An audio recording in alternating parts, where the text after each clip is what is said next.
lagi gelak tawa. Tapi hari ini yang tinggal hanyalah sunyi.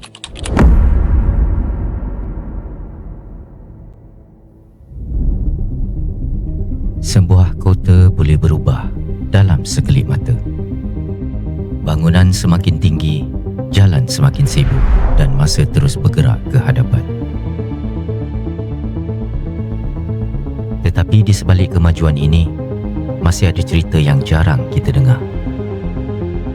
Cerita tentang kehidupan, tentang keluarga, tentang budaya yang membentuk siapa kita hari ini. Cerita ini mungkin suatu hari nanti akan hilang jika tiada siapa yang menceritakannya. Aku Mas Ikhwan dan ini adalah Suara Melayu Singapura.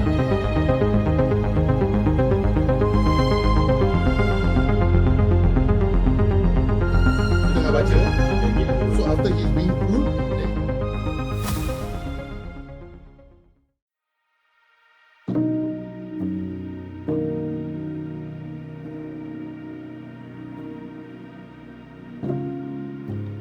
Di sebalik pentas yang kini sunyi, masih ada mereka yang terus berkumpul, mengenang dan menghidupkan kembali kenangan lama.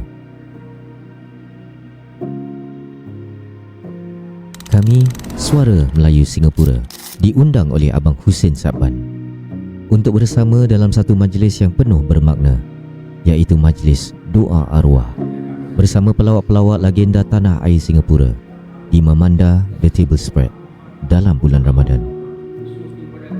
Bulan yang mengingatkan kita tentang kehidupan dan juga kehilangan.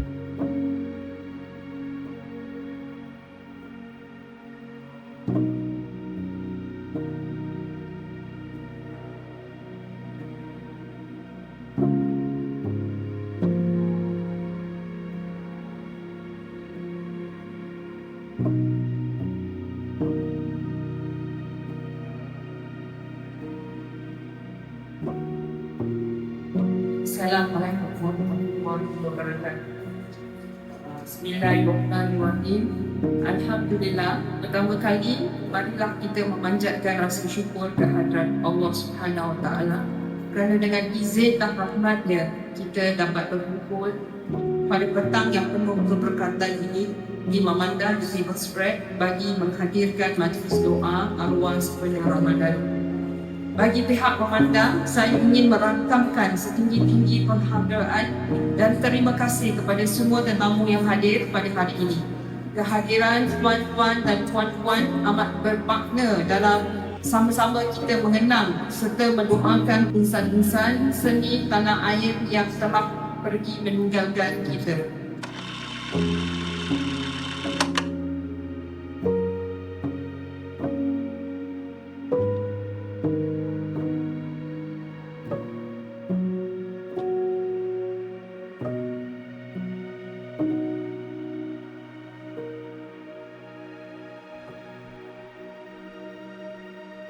Di sebalik suasana yang tenang ini, tersimpan pelbagai cerita yang jarang kita dengar. Kami mengambil peluang untuk duduk bersama mereka, bukan sekadar untuk mengenang, tetapi untuk bertanya tentang perjalanan mereka, tentang dunia komedi, dan tentang kehidupan yang sebenar di sebalik pentas.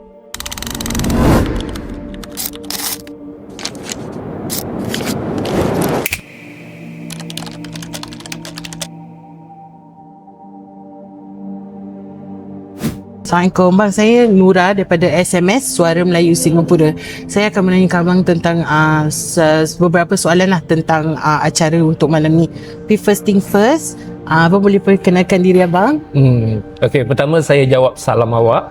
Waalaikumsalam warahmatullahi taala wabarakatuh. Dah macam ustaz aku ya. Nama saya Yusof Marwi. Okey, saya tanya abang first question Okey. Macam mana bermulanya, macam mana tercetusnya idea geng Pecah Perut ni? Oh, geng pecah perut. Ni, saya ada pegang ni. Geng pecah perut. Tertera di sini. Memanda jasamu dikenang. Hari inilah event dia. Tapi memandangkan soalan tu ditanyakan tadi, banyak kenangan manis dan tercetusnya geng pecah perut ni. Sebelum tu kita pernah membentuk kumpulan Rappers Tour. Tu lama dulu tu. Sama juga sebelum ada geng pecah perut, ada geng Rappers Tour. Dan Rappers Tour ini dipelopori oleh Osman Kong. Nama dia je sendiri dah Kong kan. Orang dia pun ada juga kat sini. Okey, dari situ kita bentuk 11 pelawak semuanya. Kita cubalah menghiburkan suasana-suasana penonton-penonton ataupun ehwal masyarakat Melayu Singapura tentang lawak-lawak Singapura itulah. 11 orang semuanya. Jadi dari situ kita mulalah berkembang, show sana, show sini. Tapi lumrahnya lah kenangan manis dan juga ada kenangan pahit. Tak panjang umur. Jadi maklum aja lah kalau 11 kepala tu nak dikumpulkan menjadi satu agak payah. Jadi ada sedikit kurang elok, jadi kita pun disperse lah. Dan lama kelamaan gitu kita masing-masing, kemudian timbul geng pecah perut yang diusahakan dan dipelopori oleh Husin Sakban. Jadi kat situlah terbentuknya. Tapi sama juga orang-orangnya, cuma ada 1-2 yang berbeza lah. Soalan kedua, apakah pengalaman manis abang dengan geng pecah perut ni? Masya Allah, kalau nak cakap kenangan manis tu memang banyak. Pasal kita membuat persembahan ni 11 orang di pentas. Jadi kalau tak ada 11 orang, tak boleh kita nak menggelar diri kita geng pecah perut. Jadi dengan usahanya ketua kita lah yang kita angkat sebagai pelopor dan juga ketua, iaitu saudara Husin Sakban tu sendiri yang merencanakan, melakarkan dengan sokongan teman-teman yang lain, kita buatlah beberapa persembahan, terutama sekali di pentas lah. Dan pengalaman kita yang begitu manis sekali di World Trade Center yang merangkumi about 1,500 penonton kalau tak silap, atau dekat 2,000. Kelas betul lah. Jadi bila saya terkenangkan keindahan, kemanisan, sebenarnya di Singapura ni ramai bakat-bakat pelawak. Cuma tak kesempatan dicongkel dan diketengahkan ke platform-platform yang tertentu. Okay bang, saya rasa sampai situ je. Terima kasih. To be part of SMS lah. Terima kasih. Sama-sama.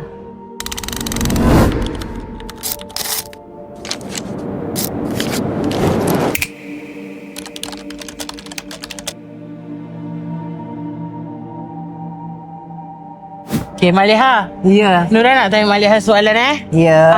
Apakah perbezaan pelawak zaman dulu dengan pelawak zaman sekarang?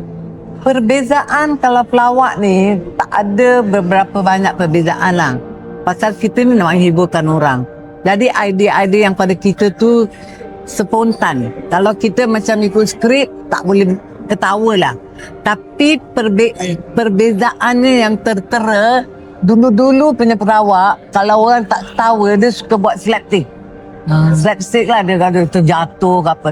Tapi sekarang, memandangkan zaman sekarang ni orang menggunakan otak, nak tengok betul-betul tak perkataan yang kita cakap ni menggeletik orang tak.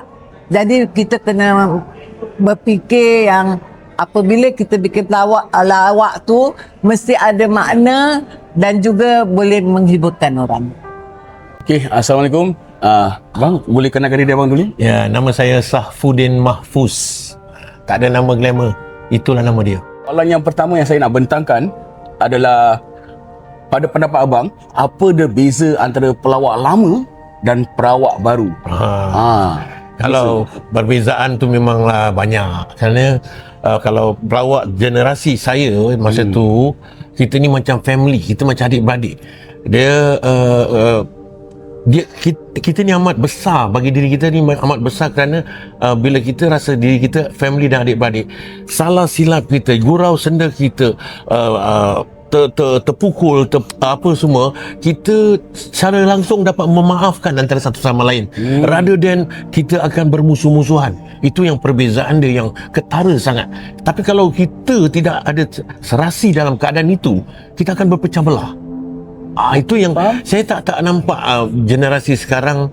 Maksud saya ni, kita punya generasi pelawak zaman saya dapat menggantikan mungkin pelawak seniman seniwati di tahun-tahun yang lalu. Kita lah penggantinya, generasi tu. Tetapi lepas generasi kita, pelawak-pelawak ni, generasi saya ni, saya tidak nampak lagi ada pelawak. Saya tidak nampak lagi ada pelawak-pelawak yang muncul macam dulu kita ada berbagai-bagai kumpulan pelawak, kita gabungkan menjadi rappers tour, kita gabungkan dalam malam pecah perut dan sebagainya. Tapi sekarang saya hanya dapat saksikan mungkin pelakon-pelakon komedi, mungkin pelakon-pelakon daripada YouTuber, influencer, atau mungkin pelakon-pelakon atau pelawak atau yang cuba nak berlawak menerusi, mungkin dia terkenal dengan dia jadi seorang DJ, tak kira lah DJ radio ke DJ mana-mana ke, untuk menjadi seorang pelawak. Tapi tidak ada nampak kriteria seorang pelawak. Pelakon lawak, yes. Pelakon lawak dengan pelawak lain. Itu perbezaan yang amat sangat ketara. So saya sungguh bukan apa terkilan sekiranya tidak ada pengganti-pengganti pelawak-pelawak kita nanti pada generasi yang akan datang, kerana mereka tidak akan dapat lagi menyaksikan sebagaimana generasi pelawak-pelawak saya masa tu dapat menghiburkan semua masyarakat. Dengan kalaulah masyarakat tengok, mereka tahu keikhlasan kita membuat mereka tu ketawa, walaupun dia orang tak tahu di sebalik kita ni ada masalah-masalah yang timbul, masalah-masalah peribadi, masalah keluarga, kewangan dan sebagainya. Itu semua kita tak mau tunjukkan. Hanya kita nak tunjukkan adalah kita nak hiburkan masyarakat dan penonton-penonton.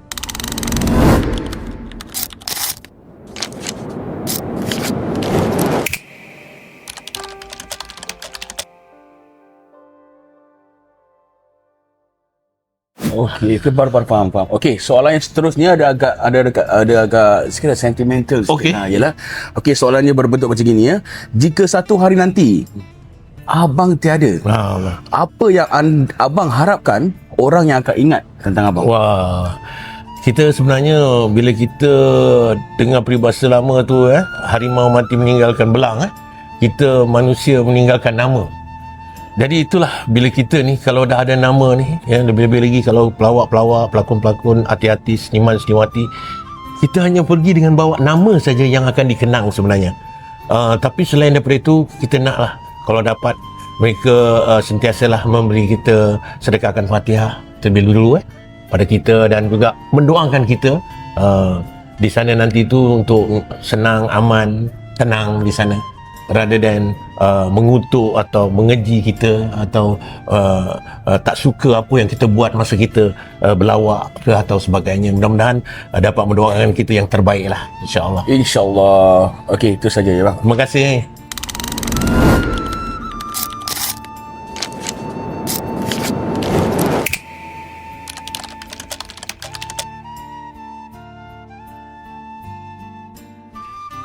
Abang Hamzah, why not you perkenalkan diri you? Okay, nama saya Hamzah Adun. Umurnya ialah dan ialah alhamdulillah sihat. Okay. I'm going to give you 2 question. Okay. Soalan pertama, pada pendapat anda, adakah masyarakat cukup menghargai jasa pelawak? Saya rasa cukup dan masih. Kerana apa? Saya pergi mana-mana, orang masih tanya, tak ada lagi ke lawak dulu lagi best daripada sekarang? Itu memang confirm. Bukan cakap sombong, tetapi memang kenyataan bahawasanya mereka masih menghargai orang-orang lama. Saya ni dah kira bukan orang lama, saya tengah-tengah. Dia yang lama, dia macam ini, batchnya Abang Husin Saban, lepas tu Isyak Ahmad, lepas Isyak Ahmad sebenarnya saya. Dan selepas saya ni ada lagi satu batch tu yang tak menjadi. Baru datangnya Abang Suhaimi Yusof dengan Khairuddin. Ni serius, bukan saya nak angkat siapa-siapa. Memang saya ada kat situ. Then bila saya live TikTok ke, saya jumpa mana-mana majlis ke, diorang selalu tanya, korang best lah, korang. The difference is, orang sekarang tak dulu kalau malam raya, diorang looking forward untuk sekarang komedi. Kalau dulu, tapi sekarang satu dah, bukan cakap tak bagus lah, tapi dia punya impact tu lain. So saya rasa masih dihargai dan terima kasih kepada semua yang masih mengingati kami semua. Walaupun semua dah kira macam warga emas lah. Warga emas. Tapi saya lagi not bad lah. Okay.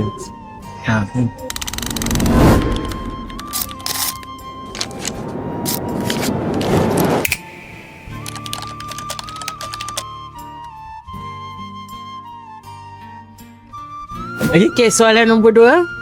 Apakah yang anda ingin generasi muda sekarang faham tentang dunia seni komedi? Okay, kita kalau cakap nak faham dunia seni komedi ni, dia ikut peredaran zaman. We have to be relevant dengan apa yang kita nak beri lawak tu. Kita bukan buat lawak bodoh. Kita ada mesej seperti Abang Husin Saban untuk mentor saya semua. Kita bukan lawak bodoh yang kosong-kosong. Kita ada mesej yang tertentu. Bukan double meaning, tetapi ada saja yang kita nak sampaikan. Dengan tak sengaja, kita boleh belajar daripada situ. Bukan mesej ni tak semestinya daripada orang yang serius. Orang yang serius daripada orang-orang yang pangkat tinggi. Dalam komedi pun kita ada cara kita. Tapi cara kita untuk orang terima dengan lebih ringan. Kita tak pressure. Kalau lawak, dia fikir balik, ya Allah, dia tu cakap betul lah, dia gini-gini. Itu yang kelainan kita daripada yang lain. Itu yang saya boleh cakap. Okay bang, terima kasih bang. Sama.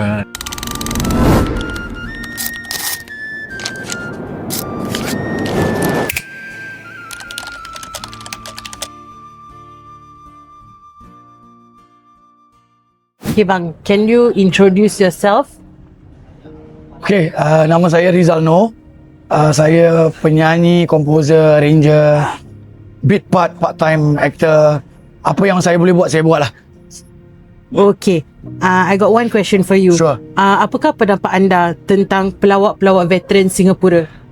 Pendapat saya, secara umumnya saya ada beberapa pendapat yang khususnya saya nak war-warkan ataupun jawab pertanyaan awak lah. Sangat-sangat important penglibatan ataupun dengan kehadiran pelawak-pelawak memeriahkan dan mewarnakan arena seni kita. Ada yang sangat-sangat figura important yang banyak membuat nama bukan saja kat Singapura, malah serantau seperti Abang Husin dan lain-lain lagi lah, saya tak perlu sebut. Kehadiran mereka sedikit banyak mewarnakan industri dengan drama-drama, penerbitan, lawak-lawak. Khususnya secara peribadi untuk saya nak kena tolong mak saya kemas rumah semata-mata untuk tengok acara ataupun show-show hari raya. So that is how important pelawak-pelawak penglibatan ataupun kehadiran mereka di seni ni. Dan sekali lagi mereka seperti abang-abang ataupun kakak-kakak di industri ni. Secara peribadi sekali lagi saya pernah bekerjasama dengan Mami Leha, Abang Husin, Saifuddin Mahfuz. Bukan setakat penglibatan pekerjaan, malah dah jadi macam anak angkat, adik angkat and everything. So ia lebih daripada penglibatan drama atau production. Dia ada satu silaturahim yang mereka secara invisible tu ada lah, dengan diorang punya keikhlasan, dengan mengajar, teguran and everything. So again, untuk menjawab pertanyaan anda, pelawak-pelawak veteran kita sangat mustahak dan penting untuk ekosistem seni Singapura ini. Okay, thank you. Thank you.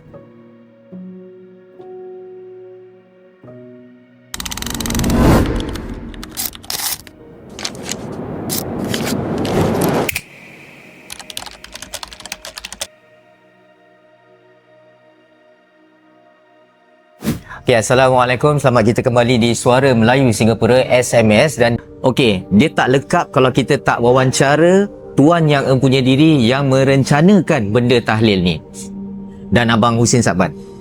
Apa khabar semua? Terima kasih kepada pihak apa tadi tu? Suara Melayu Singapura. Kenapa saya mengundang mereka untuk cover kita punya projek ni? Pasal saya suka. Pertama saya jelaskan apa soalan tadi. Saya suka dengan production mereka ni. Tajuk dia Suara Melayu Singapura. Memang khusus dia memikirkan tentang suara Melayu Singapura. Itu saya suka. Alhamdulillah. Itu saya suka. Dan saya libatkan kerana saya rasa konten kita pada hari ini sangat baik untuk awak punya. Saya dah ikut siri-siri awak semua. Alhamdulillah. Saya bukanlah ketua, tapi dianggap sebagai ketua, sebagai pemimpin dalam kumpulan pelawak-pelawak kita. Tengok gambar tadi. Kenapa? Kerana saya anggap diri saya sebagai driver. Sebagai driver, bukan passenger. Kebanyakan diorang as passenger dia duduk, mana orang bawa dia bawa. Bermaknanya kita yang passenger ni kasih skrip, kasih lakonan, diorang akan berlakon. Tapi passenger ni kita nak memikirkan skrip. Lepas tu kalau nak buat pementasan, kita nak cari penganjur, kita nak cari penaja dan sebagainya. Itulah tugas saya.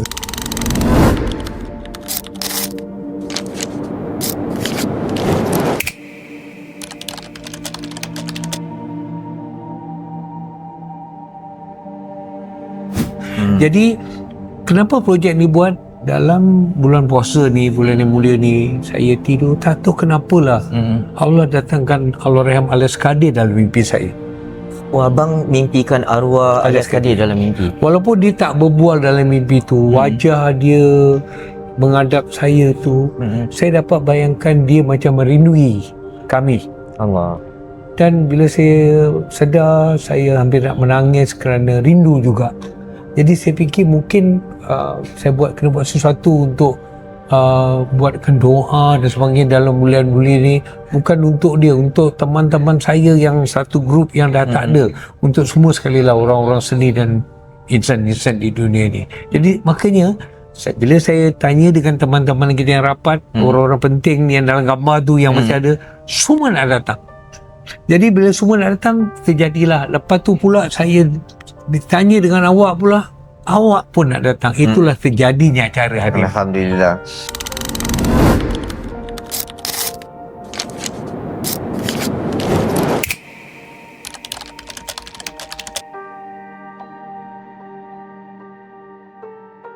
Okey bang, saya nak tanya dah lama ni satu soalan ni. Apa pandangan Abang Husin Saban tentang dunia pelawak sekarang? Maksud saya kira sekarang ni, adakah dunia pelawak sekarang ni dengan yang dulu tu ada perbezaan ataupun ada jauh dia? Sekarang dengan zaman saya lah tapi yang sebelumnya dengan zaman ini gini. Sampai sekarang bukan saya cakap. Tadi awak duduk sini, dia awak nampak tak, satu ustaz tu nak bagi tazkirah. Sebelum bagi tazkirah, dia cakap merindui. Merindui zaman-zaman kegemilangan kami. Merindui karya-karya dan lakonan-lakonan lawak kami. Bermakna bukan satu sebenarnya. Saya sering berjumpa dengan, kadang-kadang saya tengah duduk kat rumah, orang hantar video. Kita rindulah lagi awak punya lawak ni, dia orang hantar. Bermakna bagus tak bagus kita tak mau menafikan, semua bagus, tapi kekuatan kami dulu tu sekarang tak dapat. Kekuatan daripada sudut gabungan 12 pelawak daripada badan-badan yang lain. Sedangkan sekarang satu kumpulan 3 pelawak pun boleh pecah. Betul. 2 pun boleh pecah. Ini kita 12 orang daripada badan-badan kita gabungkan, dan bertahun kita dapat bertahan, dan banyak projek-projek besar yang kita lakukan. Itu bezanya lah. Yalah.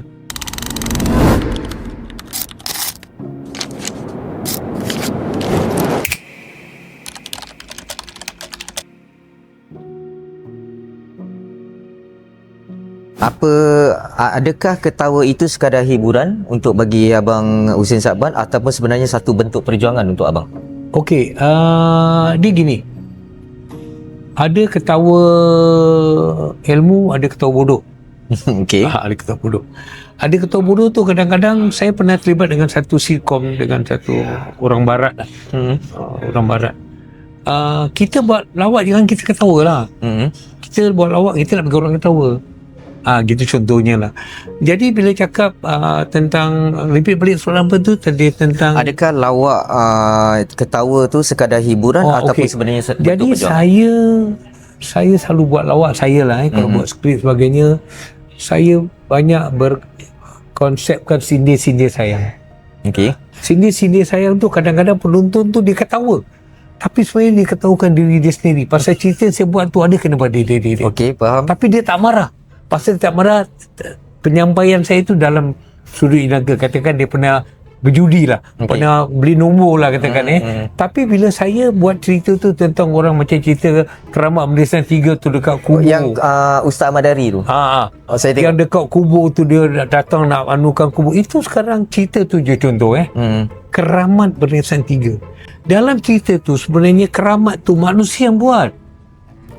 Kubur tu tak ada apa-apa pasal dia dah kena nombor daripada kubur tu. Dia niat datang nak taruh kain kuning, jumpa pula Nissan tertinggal. Dia kata kubur tu beranak lagi satu waktu Nissan.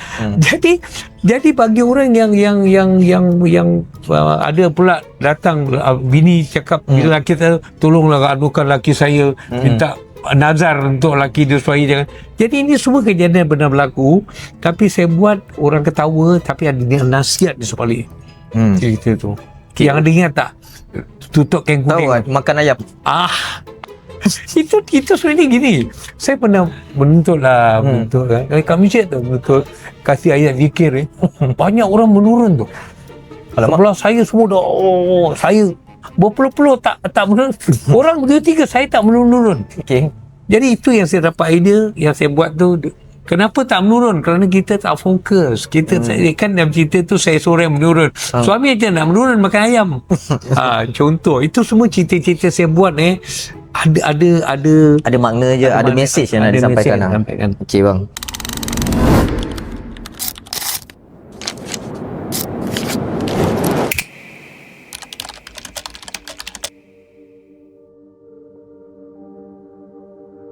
Bang, kata-kata akhir untuk penonton-penonton bang. Cakap dunia lawak pasal suara Melayu Singapura cakap dunia lawak ni sekarang memang payah. Kita tidak boleh menyalahkan TV station, kita tidak boleh menyalahkan pelawak-pelawak baru ni. Persaingan diorang makin besar. Persaingan berdekat handphone boleh dapat tengok satu dunia pelawak. Diorang boleh bandingkan kekuatan kita dengan, sedangkan kita bajet tak cukup, market kecil, tak ada penaja. Jadi bila diorang tak pandang sudut itu, dia nampak sangat kita ni terlalu rendah. Sebenarnya boleh, tapi masalah keadaan. Keadaan sekarang yang budak sekarang pula dia punya lawak pula kadang-kadang tengoklah cerita-cerita cari hantu lah, cerita-cerita maki-maki lah, itu yang jadi trend lah. Kita tak salahkan diorang pasal pengikut dia dah ada. Betul. Jadi bagaimana kita tak mencakap benda-benda tu, bagaimanakah orang-orang seni nak dapat menciptakan even sekarang saya nampak lawak di Malaysia pun dah boleh turun sikit. Saya nampak diorang mengaku, bukan saya tau. Itu ni saya tengok Fat ke apa cakap kat lawak dia dah turun. Kita nampak kita ni macam mana siapakah yang mampu untuk membina semula.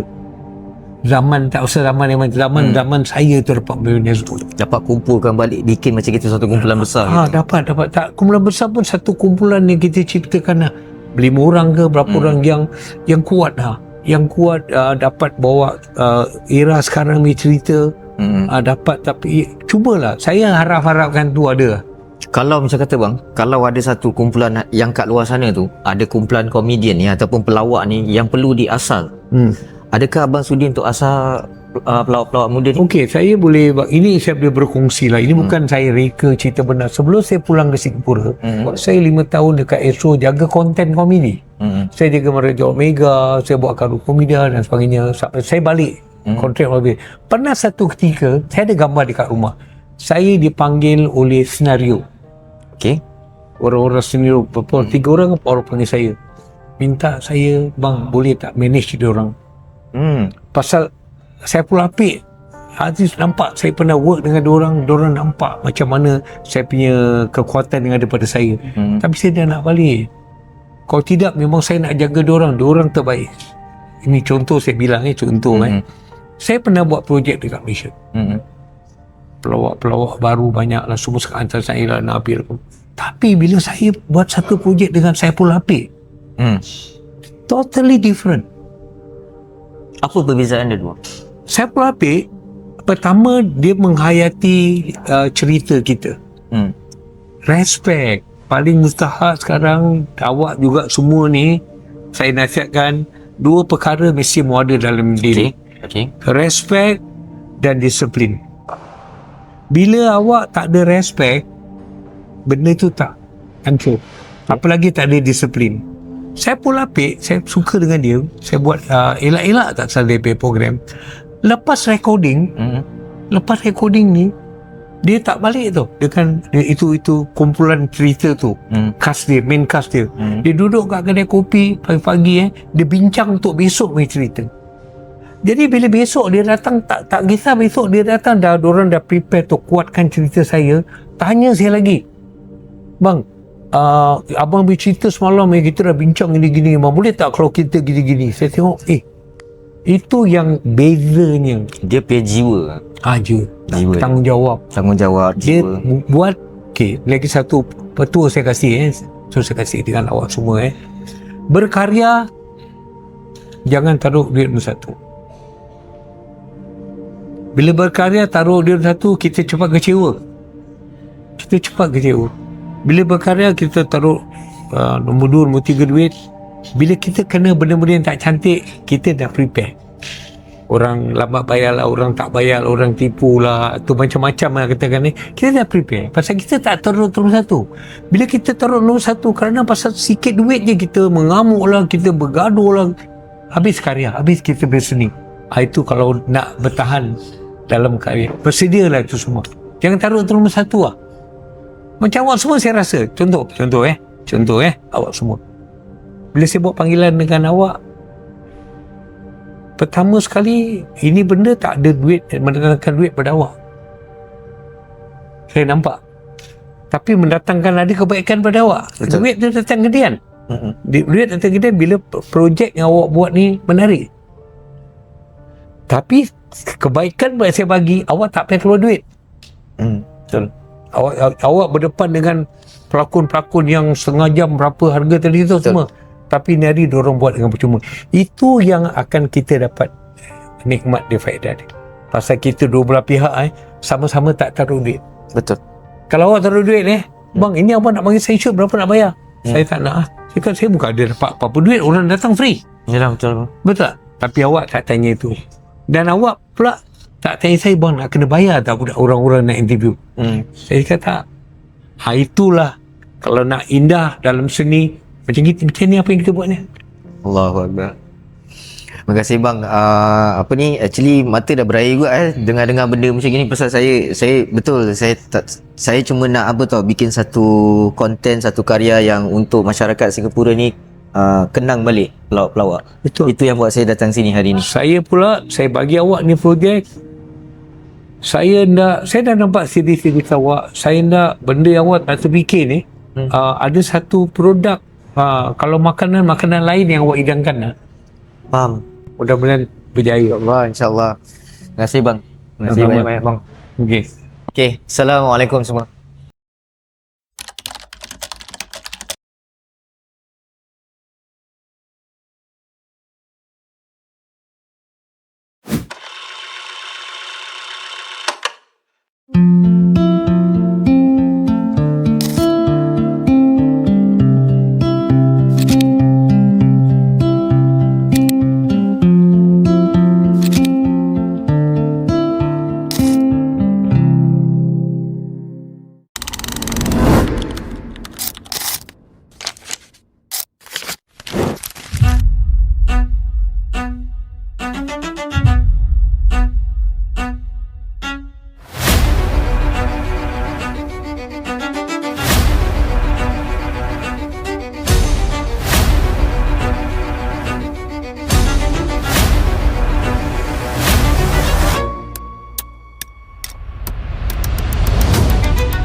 dunia yang terus bergerak, ada yang masih kita sempat temui dan ada yang perlahan-lahan pergi.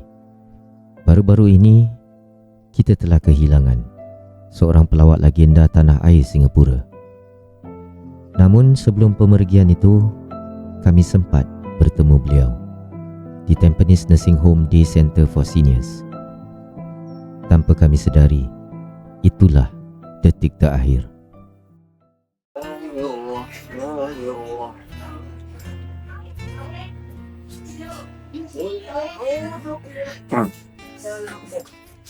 Fikiran.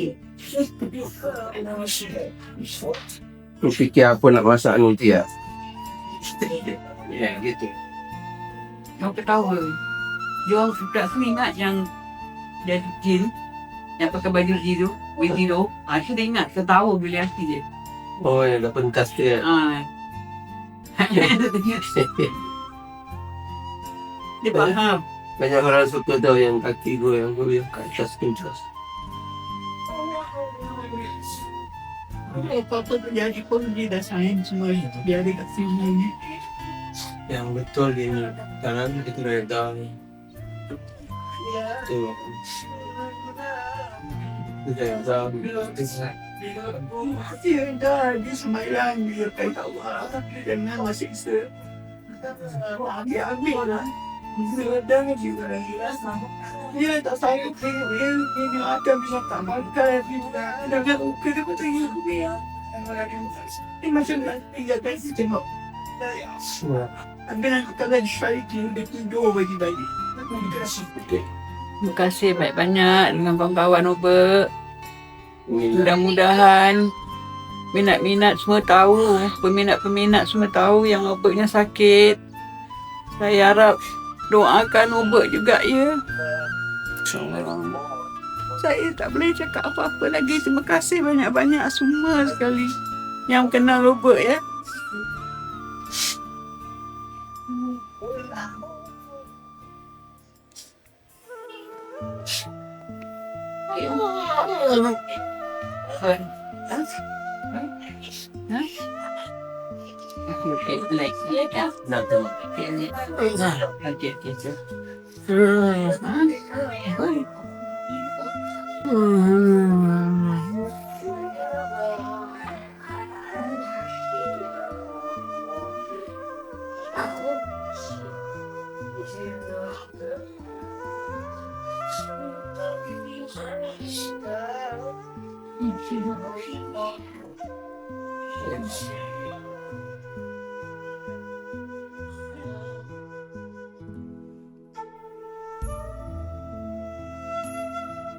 Mereka pernah membuat kita semua ketawa, mengisi ruang dengan kegembiraan. Dan pada hari ini, mereka semua telah pergi, tinggalkan kita dengan kenangan yang tidak akan kembali. Arwah Alias Kadir, arwah Isya Ahmad, arwah Zainal Ihim, arwah Samad Ayub, arwah Yusof Bai dan juga arwah Ubed Didi. Semoga segala jasa dan tawa yang mereka tinggalkan menjadi amal yang berpanjangan. Dan semoga Allah Subhanahu wa taala mencucuri rahmat ke atas roh mereka semua. Al-Fatihah. أعوذ بالله من الشيطان الرجيم بسم الله الرحمن الرحيم الحمد لله رب العالمين الرحمن الرحيم مالك يوم الدين إياك نعبد وإياك نستعين اهدنا الصراط المستقيم صراط الذين أنعمت عليهم غير المغضوب عليهم ولا الضالين